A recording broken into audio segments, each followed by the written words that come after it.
In this lesson, we will talk about a next validity rule, specifically about using the SnD zones within the last two breaks, the last two structural ranges. And what I mean by that is that traders often make this mistake that they see the zone and they were waiting for the price to mitigate the zone, but instead, so to mitigate their smaller zone, but instead the price came and mitigated bigger zone, never mitigating this one, but leaving an imbalance. And now price created multiple breaks to the upside away from our zone, never giving us an entry. And when the price comes back to this zone, trader is still looking for an entry from this zone in the chart, but in fact he forgets that price already made multiple shifts to the downside, and now we have a bearish market into our zone. So we don't want to do this. So that's why the usual the classic rule, the most basic rule for the zones is to use the zones within two recent breaks. So for example, when price does something like this, so we are okay to use this zone or this zone. So now if the price will come back here, we are okay to look for confirmation from this zone. Or if the price breaks our first protected low but never creates a new structural move and then a break, because now if it will do it, it will create break 1, break 2 into our zone, so we can't use it.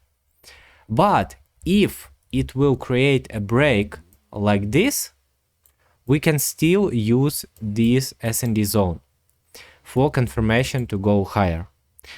And again, through the course, through the context, through the multi-time frame analysis, you will be more and more familiar with the price moves. But what stands behind this classic concept is that when you have something like this, it means, so for example, if it's a 5-minute chart, if you will switch maybe to 7-10 minutes chart, these two breaks will actually look like one break.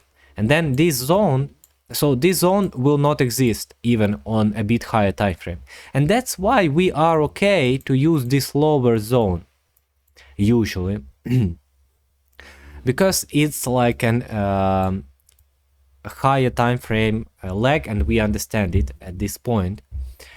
And not only because of that, as you will know again from the Wyckoff session, from the section about distribution and accumulation, when we have a steady trend and then the price makes one break to the downside, it usually means that it's not a complete shift yet, and price is just grabbing liquidity below the latest point, and this is a reaccumulation, for example, to go higher.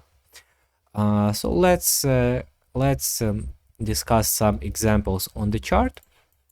So for example, this price action, as you can see, a price was moving in some kind of bullish structure, then created this first bearish break with this unmitigated zone. And of course, if you're a smart money trader, you can wait for the price to hit the zone, but it never should do it. It will do what it wants. And if this chart would be from a higher time frame, we can expect overall the price to move lower, and we can monitor the price through the pullback, and if we will see shifts on lower time frames, we can already trade them. But if it will hit our higher zone, it will be even better. But as you can see in this example, price never reached the zone. It created new breaks, and now imagine we are looking at this chart at this point. So at this point, we have a zone, one break, a low, and a second break. So now we can use two zones. We can use this zone, and this zone. But we can use this zone only if price will make a one break. So we have this protected high. If the price will create one break into the zone, we are okay to use it. But if the price will create a break, make a pullback, have a new protected high here, and one more break into the zone, we are not using this zone, because now the market is bullish on this time frame, and we will want to wait for a new shifts back bearish. So now the price mitigated it. So this is an example from the previous video, and created one more break. So now we have only two recent zones. So we in fact still have this one, and we have a new zone, which is this one. And that's all. This zone is of no interest to us now. So this is a basic rule of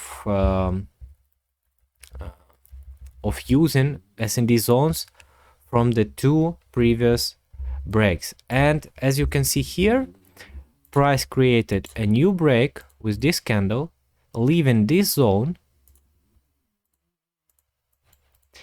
and so this all inside structure.